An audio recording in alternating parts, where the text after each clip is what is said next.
and I, Zach, kind of react negatively to a lot of the prevailing buzzwords in the field. We never use the words without quotes of recovery. We tend to be very look in the mouth of a horse called trauma.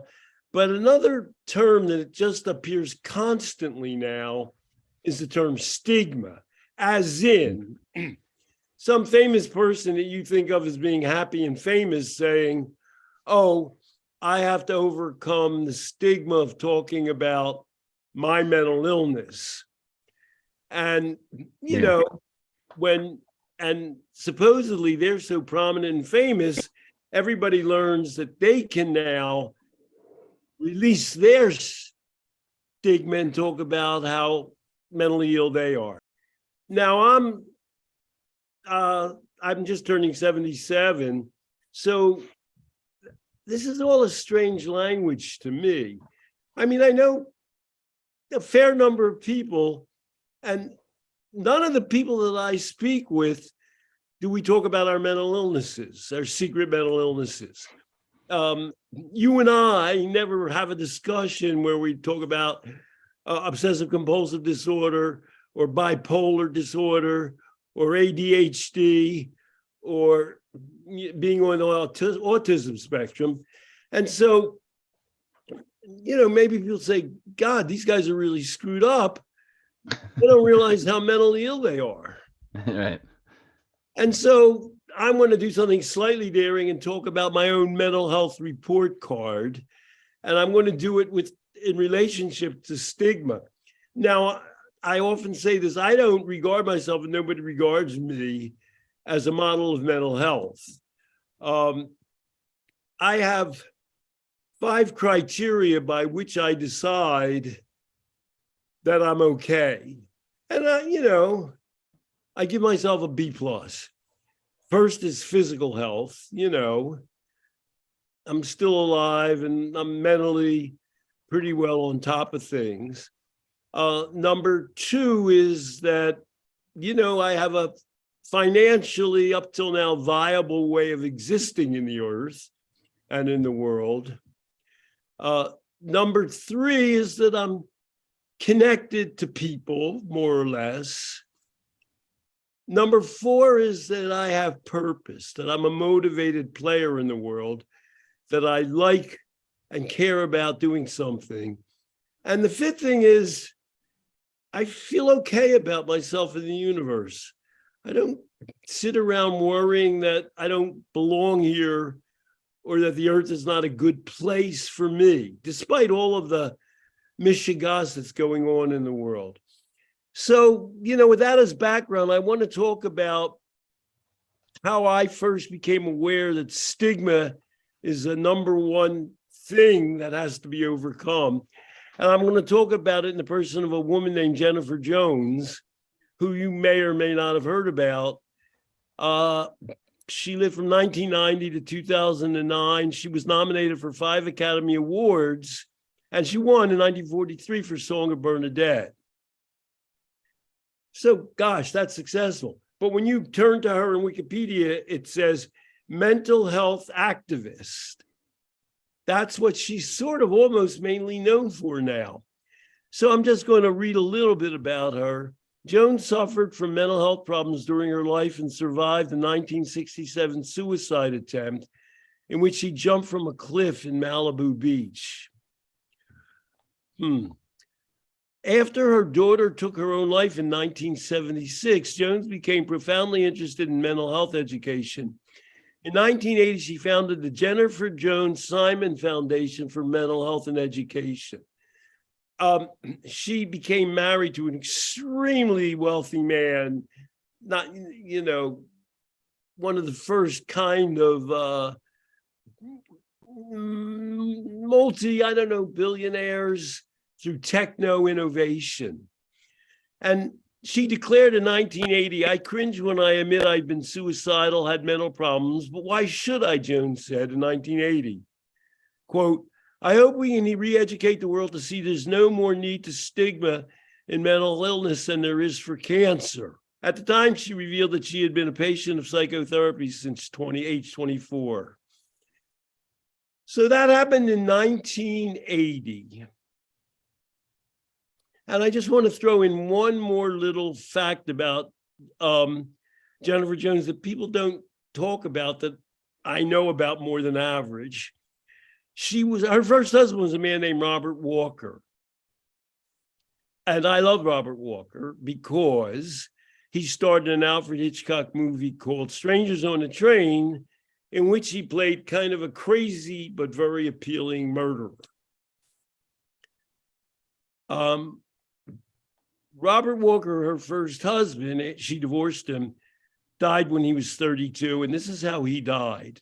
On the night of August 28, 1951, Walker's housekeeper reportedly found Walker in an emotional state. This is just a direct quote. She called the actor's psychiatrist, Frederick Hacker, who arrived and administered amorbarbital, a barbiturate for sedation.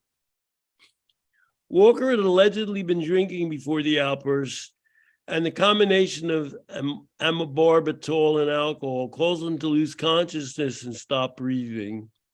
Efforts to resuscitate Walker failed, and he was pronounced dead shortly after he was 32. So when I read things like that, I just wonder, I don't read things like that and think, God, I really like psychiatrists to come in and help me by administering drugs, for example, and turning my life over to external experts. That story doesn't do it for me. I just want to, Jennifer Jones actually has another identity. The Robert Simon Foundation has ceased to exist, but he has a famous, Simon name is a famous museum in LA. He died, he was older than her. He was her last husband. And she took over the museum and made it a leading educational and artistic institution on the West Coast. She's a woman who had a colossal amount of success. But the Simon Foundation itself, which had the purpose of educating people about mental illness and coming up with cures for mental illness, has disappeared. And so I want to use that as the backdrop. That was 42 years ago. How much success have the Simon Foundation had in actually improving people's mental health and stigma?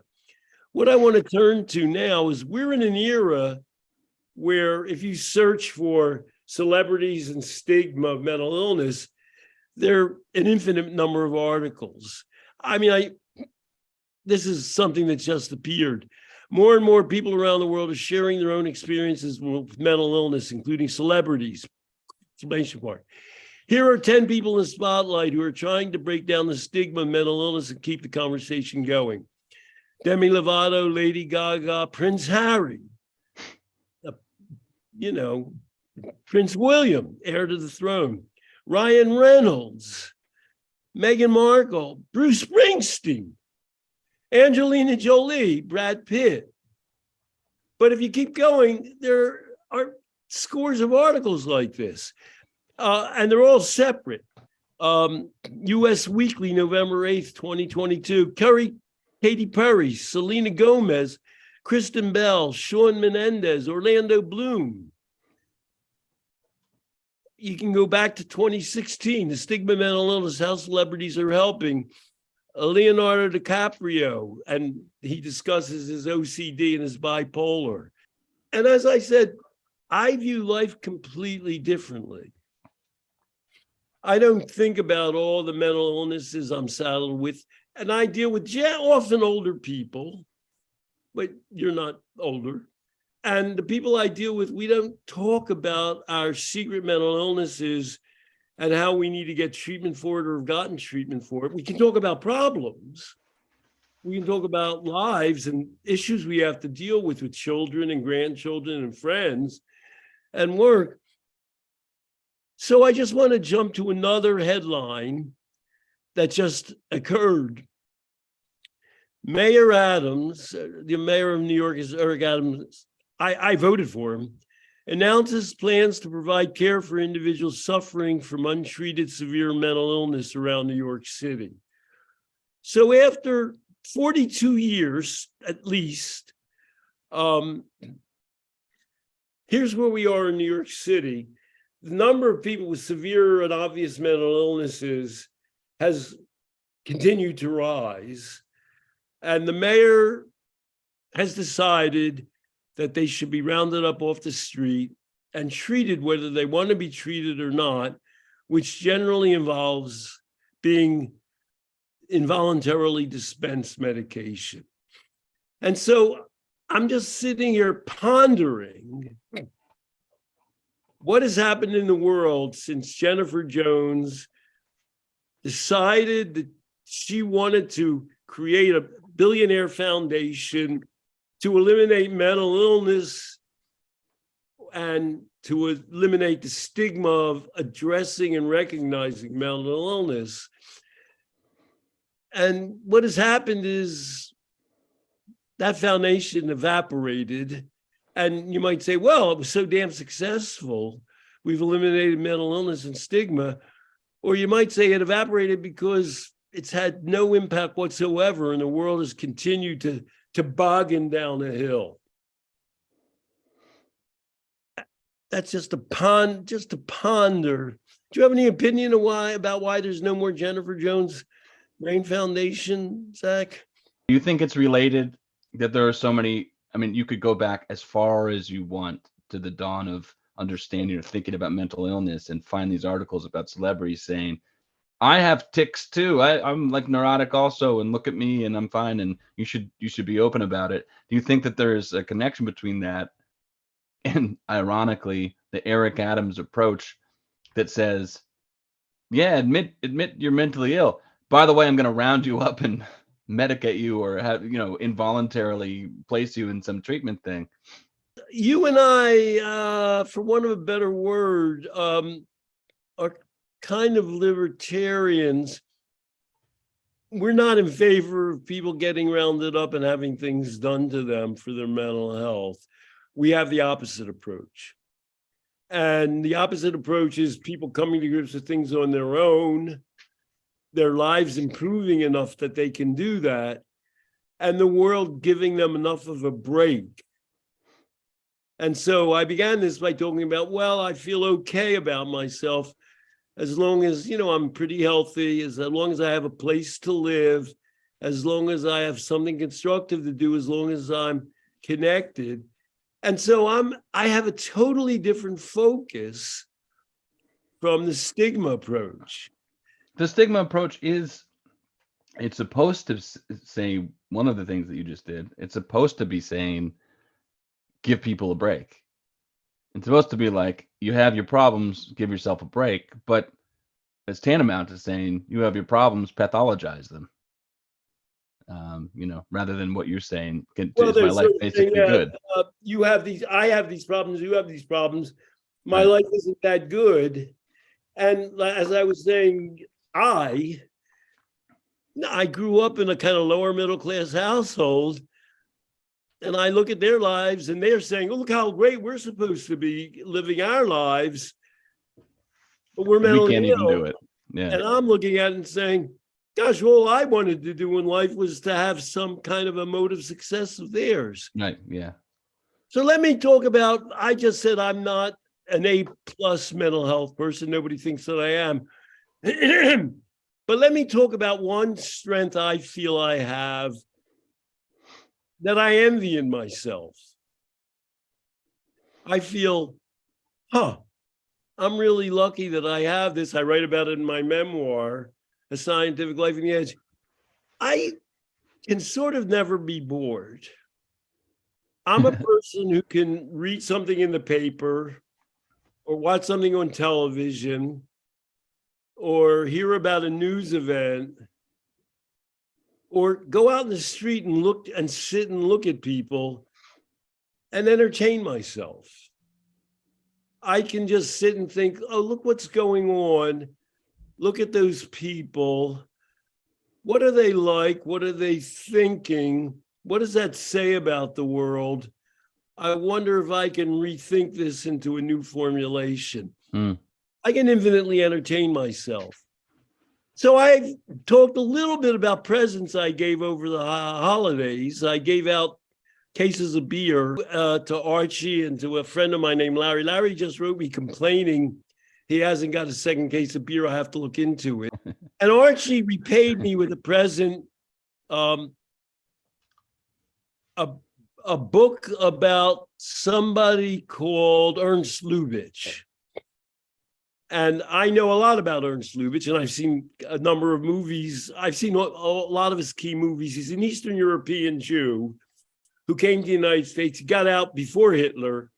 He made silent movies in Europe and early talking movies. And then he made a series of very famous movies.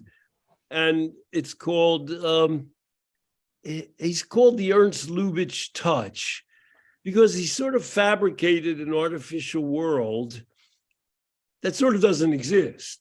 It's often set in European castles, and it has events that sort of never really happened, and they're certainly completely out of place in modern America. And one thing he toys with is marital infidelity as happening within successful marriages. So he hints at that, but he never shows sex scenes. Everything is done by video, imagery, and the way people talk. So Archie sent me a book by a man named Joseph McBride, who I never heard of before, who was born August 9th, 1947.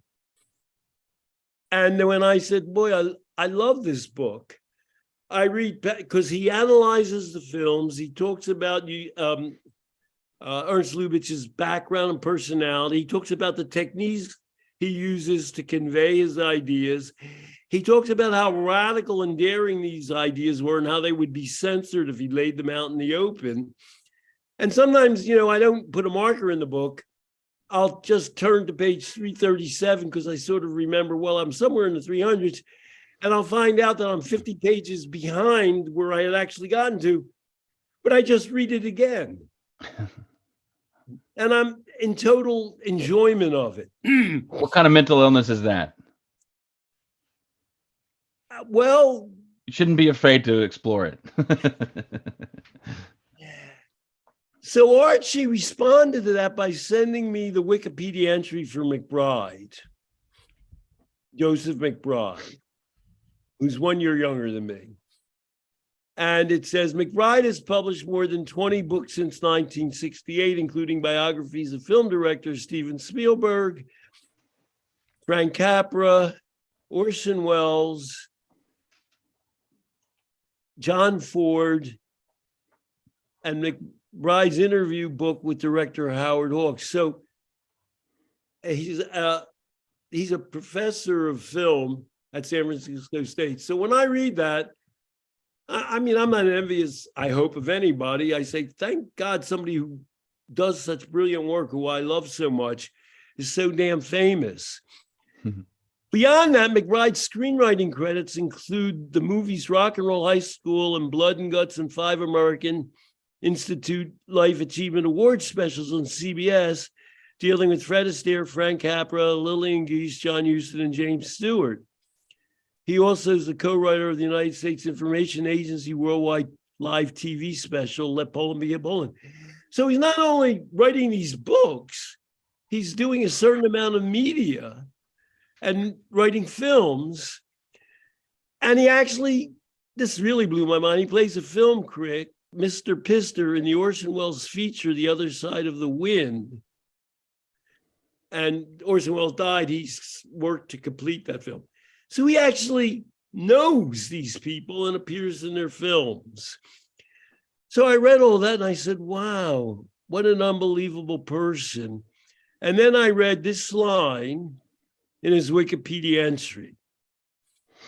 In 2015, he published The Broken Places, a memoir which deals with his troubled childhood, his teenage breakdown, and his subsequent recovery.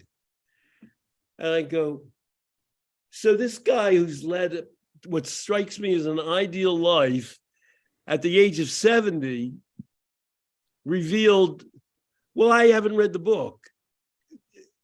What do you make of this title? I mean, and this is a free answer thing because I don't know. The Broken Place is a memoir which deals with his troubled childhood, his teenage breakdown, and his subsequent recovery. What do you feel that's about, that book? Making it up. I don't know. I often think publishers put the sexy on it in a way that the author doesn't want to, if you know what I mean. Like, I don't know, not having read it, I could imagine it could be a person revisiting the past and then figuring out how to prevail anyway. That could be good news. Basically, it's got recovery in it, and it's got, I mean, nowadays it would have the word trauma in it. Right.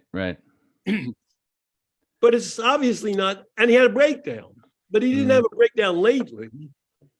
He had a breakdown when he was a kid, and so he had a horrifying childhood, and he had a breakdown. I think it was in New Jersey, by the way. And then he recovered and he became a professor, and he wrote these brilliant books, and he knows famous movie makers, and he participates in movie making. Do you feel, I don't know the answer to this, do you feel he's going to say something like, oh, I had a stigma, and now I just at the age of 70 revealed all the horrors that took place in my life, I'm confronting this stigma. Do you think? I see what you mean. I hope not. I don't know. I don't know. I don't think so. I don't think so. There's nothing in the title suggests that. Somebody will have to read it and tell us we're wrong. It's about a life lived overcoming an initial burden to become a great success. But it's dedicated to a woman he loves, by the way. I assume it's his wife. And so and he's 1 year younger than me. So I feel he's like old school like me. It's got to be. I mean, that's the way people typically think about things in their lives. If someone hasn't suggested that you should be thinking about it through the lens of a mental illness, people typically think about things, man, I'm here. Oh, interesting. I was there. How did I get through that anyway? And that's like the basis for a memoir, right? Well put, Zach. I mean, that before, I'm not blaming this on poor Jennifer Jones. And I'm not banning this on Leonardo DiCaprio. We used to just think about life presenting problems and sometimes difficulties. And if we worked at them, somehow we overcame them and could lead a valuable life. And here I am. Thank God. Yeah. And I'm still working. I turned 77 in January 2023. I'm in that crazy old school, and you're a little bit that way. You're a throwback, wouldn't you say? Maybe I am, but I got to tell you, just on the streets, so to speak, I have a friend who passed away recently, and man, that's happening a lot to me. But I got together with our like friends in memory of this person, and before any funerals or wakes or anything, we met at a bar. And, we were all friends with this guy. He died. He had addiction issues in his life, and he wasn't like a likely candidate for not being able to find purpose or anything. Anyway, we got together, and what we were saying wasn't, hey, we were all friends. Hey, we had these experiences. Aren't we traumatized by it? We were saying the casual thing that people say to each other, even as I'm 36. We said, wasn't it funny how this happened? Don't you remember this experience? Maybe in jest, we would say, it's like a miracle we made it this far or something like that. But none of us said, boy, I was really bogged down once we experienced this hardship, or that we went through all of this. And nobody thought of this person who died as having been bogged down by it either. It's just not the way that people think about life. It's not a natural way of thinking about it. So, I mean, maybe people would say we're ignoring that. On the other hand, all the indicators, including drug deaths that we know about and where America stands in the disability and deaths due to mental illness and drugs, indicates that we're plummeting. For the first time in American history, our life expectancy is declining. Yeah. So on the one hand, you might say, well, we're ignoring the world in reality. And our answer is, but how are we doing with this new approach? You know, I mean, are people feeling better or mentally healthier? Or are they surviving better? Or are they happier?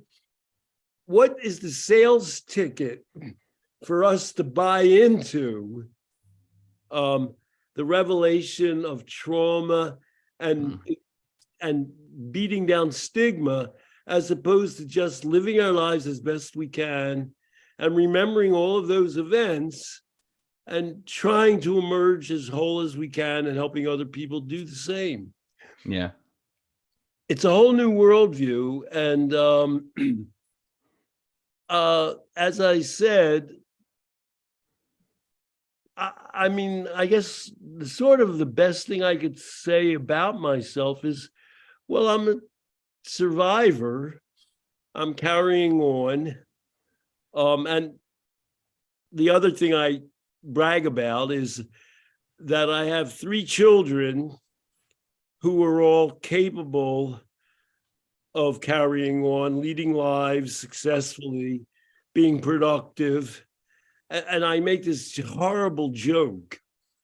I say, oh, my measure of success is that one of my children has been institutionalized for mental illness or going through rehab, or Lord forbid, some worse outcome. And you and I know people with children who've had worse outcomes. Yeah. And so you and I are both in the business, I think, of living life as best we can, experiencing it fully, being grateful that we've gotten this far, not looking around in our lives to label ourselves for the stigmas that we're ignoring or the traumas that we encountered. We're just trying to live a full life. So that's, in the new year, that's my mental health report card in relationship to all the famous, wealthy, successful people with multiple dwellings and acknowledgement and recognition around the globe who seem to be awfully depressed. That's my contribution to World Mental Health 2023. I don't mean to be rude. It's nice when you can, I take it as a compliment that you left me speechless, because that's a good kernel to think about as we leave. Thank you again, Stanton, and Happy New Year to you. Happy New Year, Zach. Au revoir.